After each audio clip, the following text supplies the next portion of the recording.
Courage தான் எல்லாத்துக்குமே பேசுங்க. அந்த கரேஜ் இருந்தா தாங்க நம்ம ஒரு பவர் கரேஜ் பவருங்க. நீங்க தலைவா படத்துல போய் ஜெயலலிதாவுடைய காலில் விழுந்து கிடந்தீங்களே அதான் கரேஜுங்களாங்க. ஏங்க சர்க்கார் படத்துக்கு போய் எடப்பாடி பழனிசாமி கிட்ட போய் உங்க அப்பாவும் பையன் உட்கார்ந்தீங்களா அதான் கரேஜுங்களா?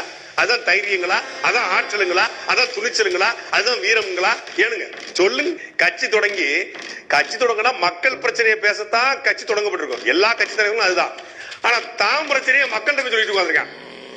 நான் என்னங்க தப்பு பண்ணேன்? நான் என்ன பாவம் பண்ணேன்? என்னை ஏன் இப்படி விமர்சனம் பண்றீங்க? என்னை ஏன் இப்படி கேலி பண்றீங்க? உங்களுக்காக நான் அரசியலுக்கு வந்து தப்பா? சொல்லுங்க கோபால், தப்பா அப்படின்னு கேட்டு இருக்காப்ல. கட்சி கூட்டம் போட்டு சேலத்துல இரும்பு உருக்காடுல பிரச்சனை இருக்கு. இன்னைக்கு சேலத்துல இருக்கக்கூடிய தாதுக்களை திருட மத்திய அரசு திட்டமிடுகிறது. அதற்காக 8 வழிச்சாலை அமைப்புன்னு சொல்லுது. அதை பத்தி பேசிக்கலாம். சேலம் செவ்வாய்ப்பேட்டையில முழுக்க தமிழர்கள்ட்ட இருந்த தொழில் வடநாட்டுக்காரன் கட்டுப்பாட்டுல போயிடுச்சு. சேலம் முழுக்க வட மாநிலத்துடைய கட்டுப்பாட்டுக்கு மாறி இருக்கிறது. பூர்வகுடி மக்களாக கூடிய வன்னியர்களும் கவுண்டர்களும் அங்க இருக்கக்கூடிய பிற தேவேந்தர்களும் பறையர்களும் ஆதி தமிழ் குடிகளும் புறக்கணிக்கப்பட்டிருக்காங்க. சேலத்துடைய மொத்த வருவாயும் வடநாட்டுக்காரன் போறான். அதை பத்தி ஒரு வார்த்தை பேச தைரியமோ துணிச்சலோ தெம்போ திராணியோ இல்லாத இந்த கோலை மக்கள்கிட்ட நீதி கேட்கிறாரமா? மக்கள்கிட்ட நீதி கேட்டு நான் உங்களுக்கு நீதி கேட்க தான் நான் வந்தேன். இப்ப எனக்கு நீதி கேட்டு இருக்கேன்.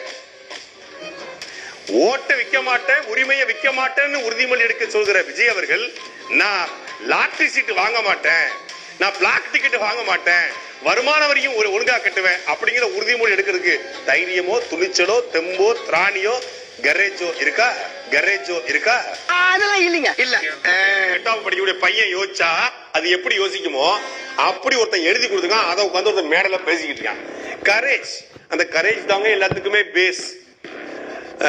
அவன் ரசிகர்கள் பாக்குறான். கரேஜா? இன்னும் கரேஜ்னா என்னது? கரேஜ்னு போட்டு பார்ப்போம். தைரியமா? ஐயோ, தைரியத்துக்கு இந்த ஆளுக்கு சம்பந்தமே கிடையாது. இப்படிதான் வெள்ளிப்பட்டறை சுரேஜ் உள்ள வந்திருக்காரு.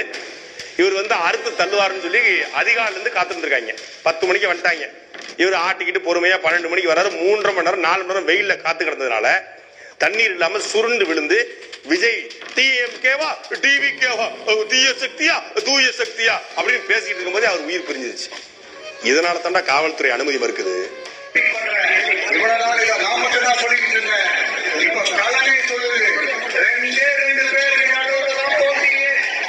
உண்மையான அரசியல்னா என்னன்னே தெரியாத ஒரு கூட்டம் 30 வருஷமா போர்டு வச்சேன் அதனால நான் அரசியல் பண்ணிருக்கேன்னு சொல்ற மாவட்ட செயலாளர் 30 வருஷமா நடிச்சிருக்கிறேன் அதனால நான் அரசியலுக்கு வந்திருக்கேன் சிஎம்ஆக்குன்னு சொல்லக்கூடிய தலைவன். எப்படிப்பட்ட காம்பினேஷன் பாருங்க, ரேர் காம்பினேஷன்.